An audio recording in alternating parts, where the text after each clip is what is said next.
Welcome to the Steroids Podcast with your host, Dan the Bodybuilder from Thailand.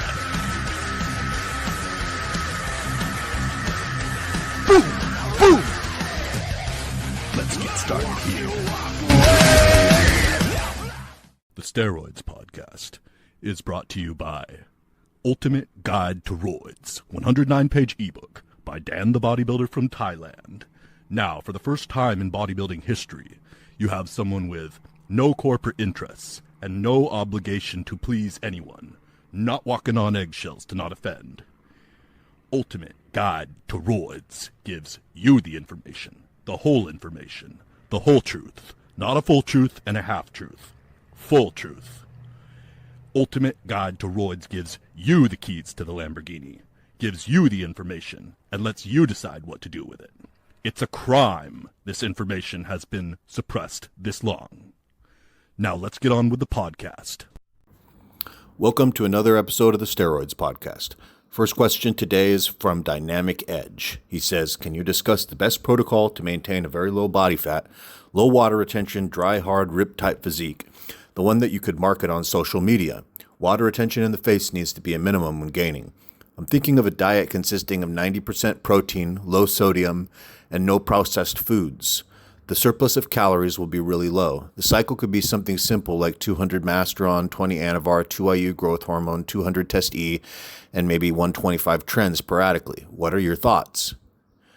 Okay, yeah, so the diet is going to need to be fairly low carbohydrates in order to have superior dryness and lack of water retention, because carbohydrates are a major promoter of moving water into the body, so they create muscle fullness, absolutely, but they also create thickness of the skin. So when you remove the carbohydrates or reduce them, there's going to be less insulin being secreted in your blood, and when there is less insulin, the kidneys are going to hold on to less sodium. And when the kidneys hold on to less sodium, your body holds on to less water. So having a controlled carbohydrate intake is going to be appropriate there. But a 90% protein diet is way too high. Dietary fats are also needed in a bodybuilder.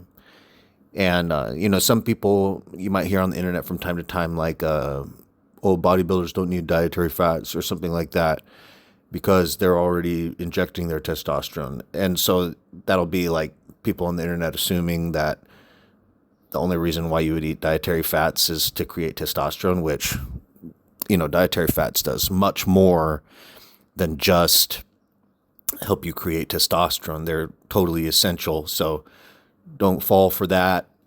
You got to eat your dietary fats, the good types of fats, the ones that come from meat. So there's that. Eat a little bit of rice. Probably not the first and last meals of the day. Probably not going to be eating rice there. Talking about a protocol here, so that we can extend the amount of time while you're sleeping that you don't have any carbohydrates, food, insulin. And we can stay in the fat-burning mode, not keeping you super lean and keeping the water retention super low. You mentioned a cycle: 200 Masteron, 20 Anavar, 2 IU growth hormone, 200 Test E. That's pretty good, yeah. That's pretty good. And Primabulin could be in there too, but it doesn't need to be. But it could be. Similar dose like Masteron, as you had 200 milligrams. Anavar could go a little higher, 50 milligrams or so. It could even go higher, really, because 20 milligrams of Anavar is so mild. We're talking similar effects to creatine. A little bit better than creatine, but not a lot better. 20 milligrams Anavar. And then, low Tren, you said 200 tests. So, yeah, testosterone, Masteron, or testosterone, Primabulin, about the same dosage. And then 125 Tren, you were saying on and off. And yeah, that's a good dose. So I'm guessing you're saying half a milliliter of Trenbolone and Anthate to get that 125. And yeah, I do think that low Trenbolone works very well, and it works good in that kind of dosages to cut down on the mental side effects for one thing, and just the side effects in general. Lower dosages of Tren, but it also keeps a really good, a little dose like that keeps a really good workout aggression, and like an animal type of aggression that you just can't bring without being on that hormone, being on these hormones, having them in their, people having these hormones in their brain, it makes them different. And there's a thing with that, with Trenbolone, where having this stuff in your brain allows you to reach another level of intensity and ferocity with your training. So, even that little dose like that, 125 milligrams, is able to do that. And it's also able to help with carbohydrate partitioning quite a lot, because it increases insulin sensitivity so much.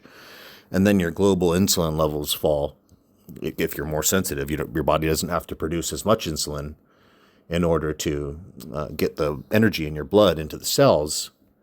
And so because of that, you don't have as high insulin, like the amount of time that your body is experiencing the effects of insulin is reduced. And then you are more able to become lean and big at the same time. So insulin sensitivity is very big for having a ripped and large body simultaneously. All right, next question. Hey, Dan, love the podcast and your transparency. I have a question in regards to Deca.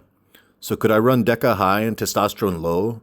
For example, like 250 milligrams testosterone per week with 500 milligrams Deca per week, accompanied with 500 HCG 2 times per week and half milligram cabergoline 2 times per week. I run this cycle, except in place of Deca, I use Tren at 600 milligrams per week and love my gains and sex drive. Just curious if I can feel the same and use Deca. Thanks in advance, Buncher Man. Okay, well, so Deca definitely doesn't feel the same as Tren as far as the mental effects. I mean, Tren is definitely more of a stimulant, and there's like aggressive tendencies on it, like really high sex drive and stuff. But Deca, on the other hand, is more mild in those qualities. Not sex drive is reduced, more chill, not aggressive, and not a stimulant, not really a stimulant steroid, but very good for making gains and doesn't cause side effects in the gut. Like some people, Trenbolone can cause quite a bit of gut side effects. One thing can be acid reflux, but other gut side effects as well. Whereas Deca isn't causing that. And it's also easier to gain weight on Deca than it is on Tren over the long term. Tren elevates the metabolism quite a bit. So, you asked your question, could you run Deca high and testosterone low the same way that you've been running testosterone and Trenbolone? You said you've been running testosterone at 250 milligrams per week and Trenbolone, I'm guessing that's Trenbolone and Athate, 600 milligrams per week. And yeah, you can run the test in the Deca the same way. You said you've been controlling prolactin with 0.5 milligrams cabergoline twice per week, and that works good for you. Yeah, you can keep it up with that. The HCG 500 IUs 2 times per week that you were doing, yep, you can keep it up with that too. And it should be a good cycle. It should be a good bulker cycle. Not so explosive, and gains not coming on quite so quick as you get with Tren, but good over the long term. And a lot of big and strong bodybuilders have relied on a lot of testosterone and Deca. These are hormones that people who are big and strong, those are more of the hormones that people were relying on a lot. Yeah, of course, Trenbolone too. Thing with Tren, though, is a lot of kids, or I guess a lot of people, they don't know how to use it right, because you see a lot of Trenbolone guys who never really gained any size. And I really think that has to do with one, that it speeds up their metabolism a bit, so it's hard to gain. And then the other thing is that people have issues with like training theory and knowing what makes muscle grow in the gym, like what exactly does that. And like we've talked about before, it's progressive overload. So it's like you have to get better at the gym over time. 1 year from now, if you're bench pressing, 135 pounds for one set of 10 reps, 1 year from now, you need to be at 225 for a set of 10 reps. And, a year after that, you need to be at 275 for a set of 10 reps. You've got to keep on pushing things up, moving different weights. You can't be one of those guys that's been going to the gym year after year using the same weights and using the same amount of sets and reps. Basically, maybe you're doing machines now, and instead of free weights or something, because you feel it more, and thinking that this is going to be what changes you, and wondering why your body hasn't changed.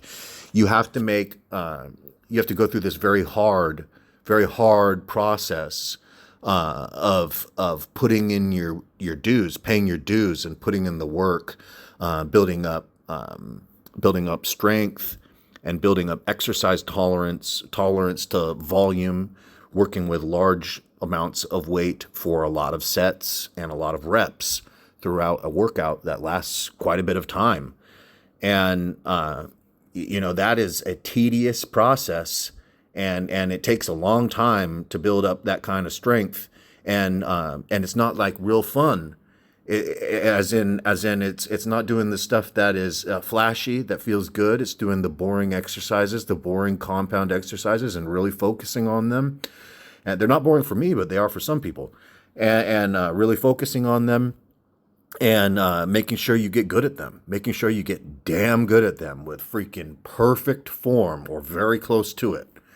That is so important. Okay.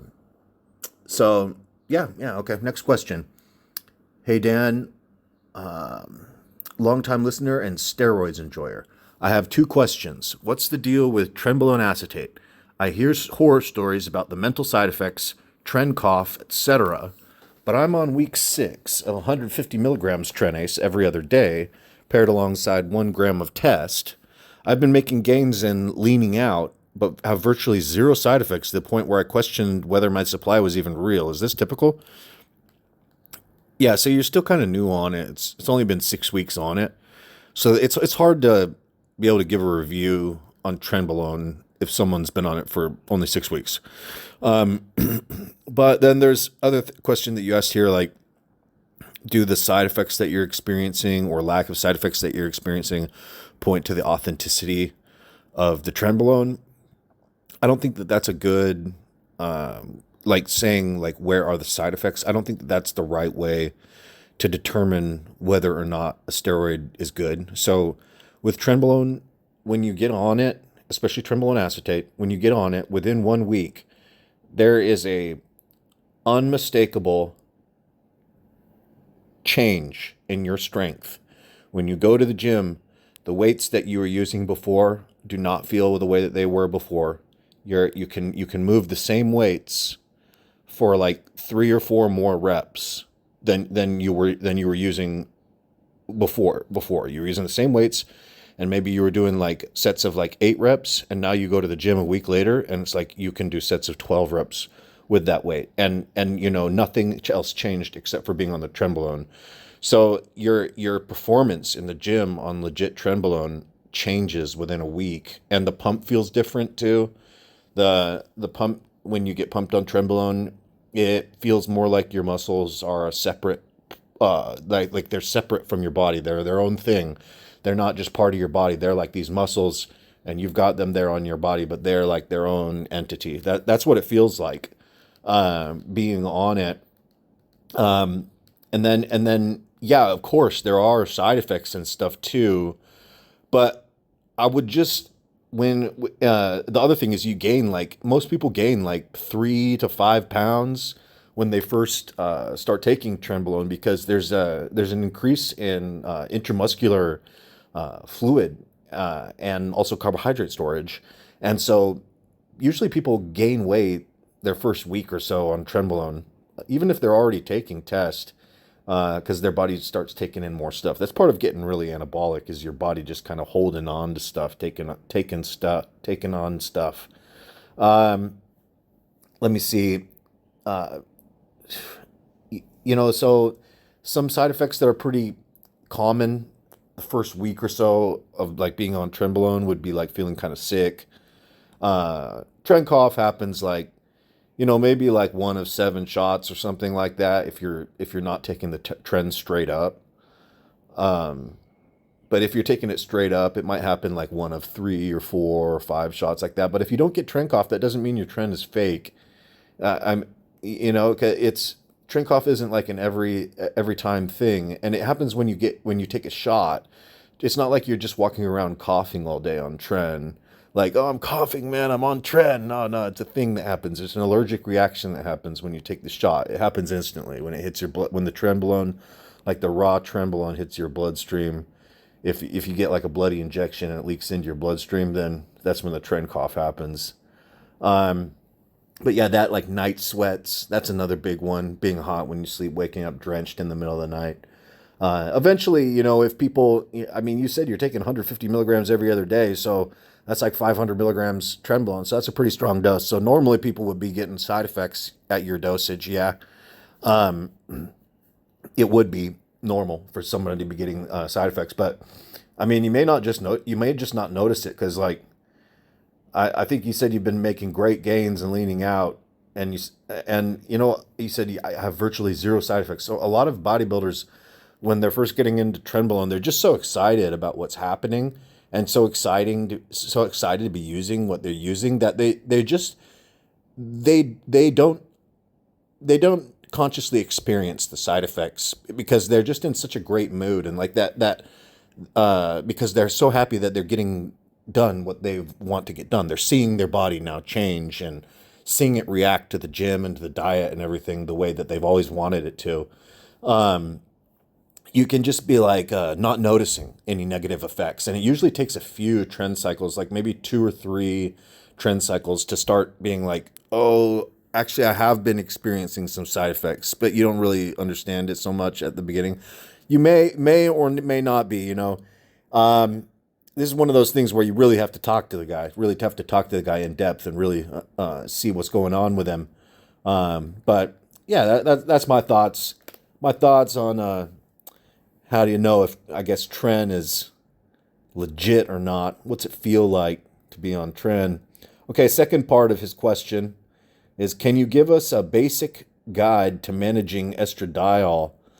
I feel like it's kind of lost. He feels like he's kind of lost on high and low estrogen sides because a lot of them overlap. I don't really aromatize test, but orals absolutely destroy me. I had to stop D-ball after 2 weeks because the lethargy was too much. Is this typical? What are some basic protocols to managing estradiol? So usually the lethargy on D-ball it's from liver stress. And so, even like 10 milligrams of D-ball can cause a little bit of short-term, like for a few hours, a little bit of stress. Being tired on D-ball is pretty par for the course. It can happen on Anadrol too, but yeah, D-ball, me particularly, I have a lot of memories having taken a bit of D-ball or more D-ball, because I've taken higher dosages of D-ball, and I don't like that. And I wouldn't recommend it. I recommend, or not recommend, but I would say that a good dose of D-ball is 10, 20, 30 milligrams a day and not more. More is a mess. This is not a compound that should be used at high dosages at all. It's useful, and it really is useful. It is a very useful steroid used in low dosages. And so like 15 milligrams per day can be a totally effective dosage for a large bodybuilder. With this, putting that in as part of the stack can be a good thing for them. Yeah, I think that the tiredness that you're talking about is probably not from the estrogen, and it's probably from liver stress. You could take Tudka. Tudka will probably help if you want to continue experimenting with orals, taking 500 milligrams of tauroursodeoxycholic acid, TUDCA, TUDCA, per day. So let's see. What are some basic protocols for managing estradiol? Okay, so let me tell you like how to manage estrogen then. So there's a lot of stuff that can be confusing with this kind of subject, but you can just keep it simple by just keeping it like this. Like if you got estrogen side effects, take the AI. If you don't have estrogen side effects, don't take the AI. So like if you're having issues with your nipples, if you're having issues with your prostate, urinating, or you're having issues with your skin, like unusual oil, acne, or lines, then you should take the AI on that day. And on days that you're not having those issues, that you're not having those problems, you don't need to take the AI, okay? And the estrogen kind of like goes up and down for people like over time, like someone's amount of aromatization, how much estrogen they're creating from aromatizable steroids, testosterone, etc. It doesn't just stay static at one level for someone's whole life. It like goes up and down depending just pretty indiscriminately actually. But usually people have a general set point of like an average aromatization level for them. So this method of using the AI when you have estrogen side effects to get rid of them, and then not using the AI when you don't have estrogen side effects, so like using the AI on an as-needed basis, works really well. And so side effects that we're looking for, like we were talking about before, like urination issues, so prostate inflammation, nipple issues, anything going on with your nipples that is unusual, and skin issues are very strong indicators of estrogen being high. So that is a very good way to, I guess, dose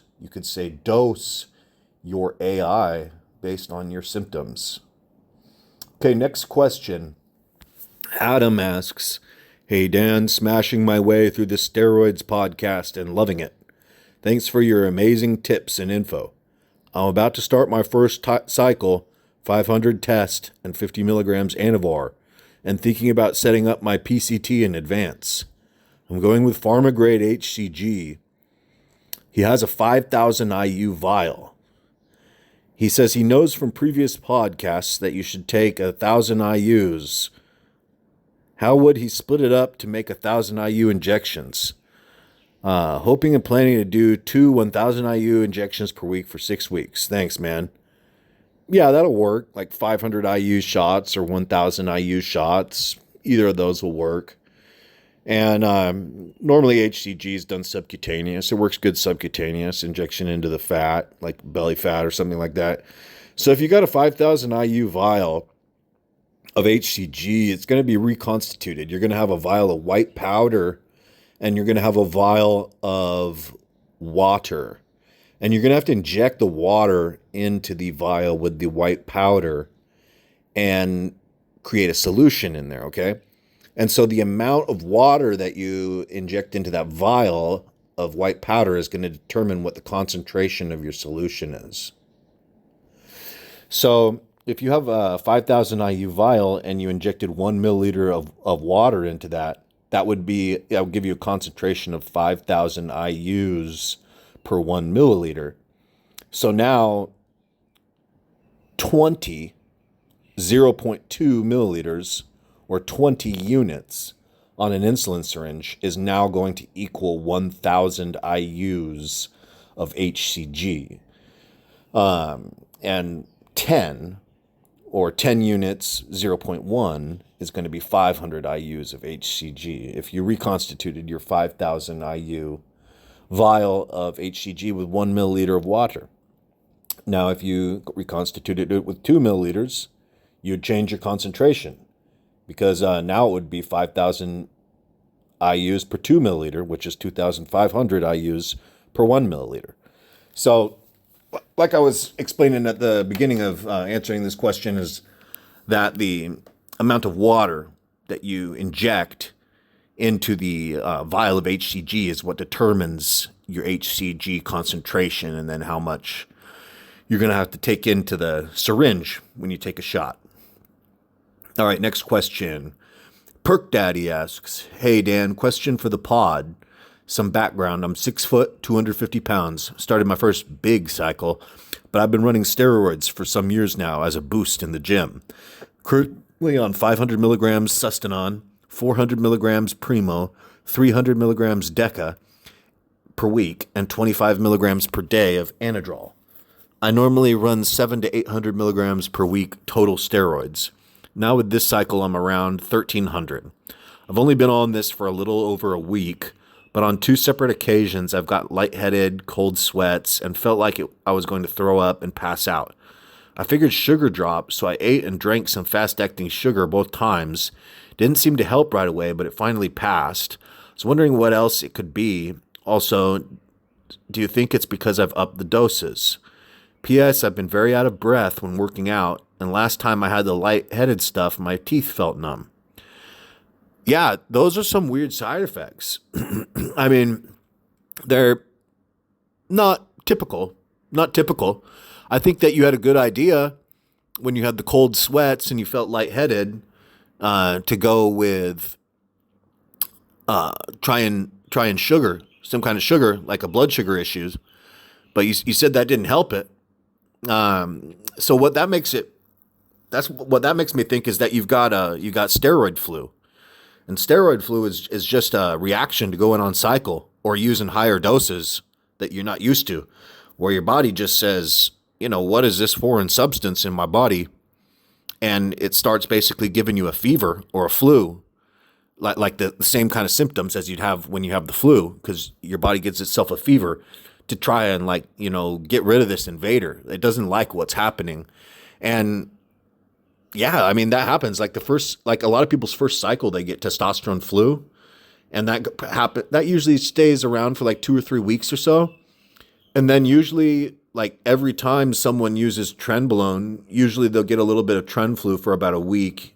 And then also when upping the doses for the first time, kind of like breaking that barrier, like you said, like 500 or 800 milligrams of total steroids per week, but now you're up at like 1,300 or, like 2,000 milligrams total per week, something like that. Yeah, like going up like that a lot of times causes another testosterone flu or like steroid flu to happen, where your body just doesn't like that you're putting all this stuff in it that it's never had in there. And, this stuff is floating around your system constantly. And so your system kind of has like a shock reaction to it and kind of reacts with those flu symptoms. So, I think your body's kind of trying to kill it, trying to kill those steroids. But if they stay in you for long enough, normally you'll adapt to it and those symptoms will go away. And usually that takes a few weeks. The other thing that could be going on is that I'd be concerned about your blood pressure a little bit, because you up the dose, you're taking Anadrol, you're taking Deca, and those are both steroids that increase blood pressure. They're known for doing that. They increase water retention a bit. And some of your symptoms just made me think his blood pressure could be high. Another one could be, since you're taking Anadrol really boosts the blood a lot. It makes you create a ton of red blood cells. You should check your hematocrit. You should check your hemoglobin and see how thick your blood is. Maybe take aspirin, 80 milligrams per day, just to help thin out your blood a little bit, have less clotting factors in your blood. But yeah, like high blood pressure, hypertension could be a factor here.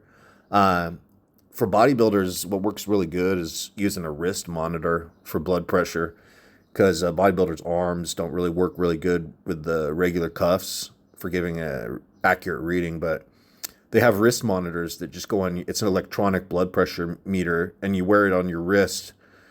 You just put it on like you put a watch on, but with Velcro or whatever, and it takes your blood pressure. It takes like 1-2 minutes, and then you just take it off. And those blood pressure wrist monitors like that are really good. They're really good for bodybuilders. They give a good reading, and they're really easy to use. So that's one good thing for bodybuilders to have, because you got to be checking your blood pressure. You can be not doing that, but it's really reckless and just destructive and unnecessary, because We've got stuff as in the bodybuilding community. We know about stuff that can help get your blood pressure down. So it's a good idea to not have high blood pressure and to keep an eye on your blood pressure and to have something to check it as a bodybuilder. You can save yourself problems by doing this. Okay. Next question. Next question is from Archie. He says, "Yo, bro, love the podcasts. Keep that shit up. If I was to titrate up with a compound like Equipoise, I aromatize pretty easily, so I'm afraid that if I run the tests too high and the Equipoise takes time to catch up with the AI effect, that I'm going to experience problems. How would you go about it? Was thinking of titrating up to 600 test E and 400 EQ, but I can't run anything over 400 test without an AI." Yeah, so like 600 test, 400 EQ, that's totally just like a beginner starter cycle. And, normally someone wouldn't need to titrate up to that. If you're like super cautious or something, that would be, okay, I could understand that. But normally somebody would just start taking 600 tests, 400 EQ. And I hear what you're saying too about like, you don't want to crush your estrogen by taking too much EQ too fast, or you're worried about your testosterone, taking testosterone too much too fast without EQ in there enough to handle the estrogen. And then I guess you're saying anything over 400 tests, you use an AI when you use it. So yeah, I mean, I would just start taking 600 test, 400 Equipoise. And if I needed any AI, I'd take that. And then after a few weeks, hopefully the Equipoise is all kicked in and you don't need to take any AI anymore. But maybe you keep on needing to take some more AI anyways. And that's not the end of the world either. So that's how I would do it. Okay, next question. Elias asked, long-term cruise plus for someone entering their 50s. Regularly use Deca. Was thinking 250 test, 100 Deca, 50 Mastron. Pin once a week. Okay, so the Mastron is going to be an anthate in that case. 50 milligrams is a good dose. A little higher libido, better energy. Maybe you need a little less sleep. And then 100 Deca, good. Or 200 Deca is also good. Good for smooth joints, lack of pain there. But also with that, you got to be doing your massage, deep tissue work, myofascial release therapy, etc. With 250 test. I mean, yeah, that's a great cycle. When people talk about their age and the steroids, everybody's doing this at their own risk. And everybody's got to assess like what is their own risk tolerance with their goals. Now, if you want to do something that is like very low risk and it's mostly just, like being on TRT, but a little bit more, then yeah, it's something like 250 test, 100 Deca, 50 Mastron, or just 250 test, 100 Deca, or 250 test, 200 Primobolan, or 250 test, 200 Mastron, something like that. Those are really good. Or 250 test, 20 milligrams Anavar. That could be another really good one. And, these are kind of these very low toxicity things that you could do for a long time that would be, not going to do hell on somebody's health.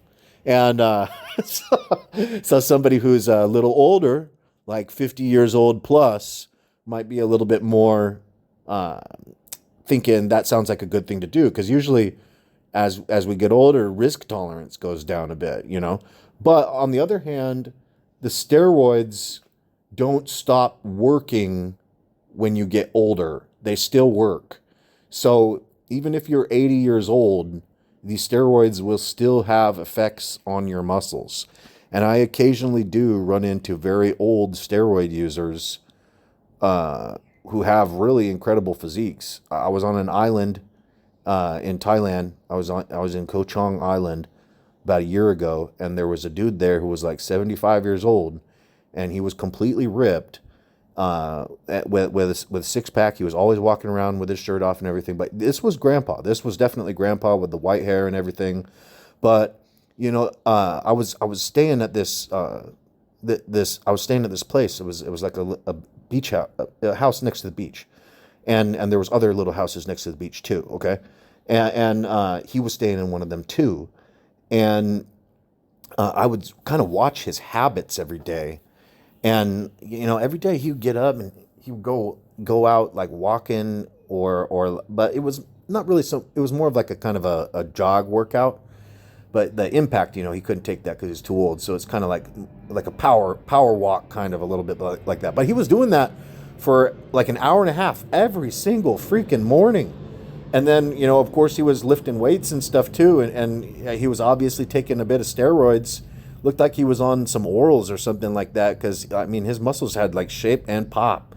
But that was pretty impressive, And the other funny thing was that he I saw him with a bunch of girls, man. I saw him with a bunch of girls. That was another funny thing too about it. So his libido was definitely working. But Yeah, it doesn't stop working when you get older. The steroids, they still affect the muscles. Like, yeah, you're not going to get quite as much pop as you did when you were younger, but like a lot of being young is about having different hormones. So in regards to TRT plus, I think that your idea is great. Doing 250 test, 100 Deca, 50 Mastron. And then, like we discussed, that Deca could be interchanged with Primobolan, and you could use a bit of Anavar in there and stuff too. And Metformin could be a good one to use too. Yeah, that one extends lifespan, reduces all-cause mortality. Okay, next question. Subban asks, you had a leg infection from jabbing gear on your leg in the past. I stupidly jabbed my quadricep with Test and Deca and it's swollen.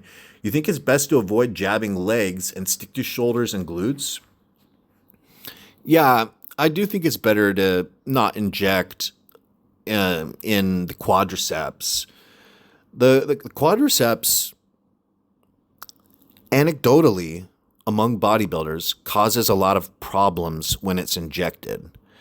And that it happened to me. Yeah, it happened to me that I had a bad thing happen in my quad from an injection there.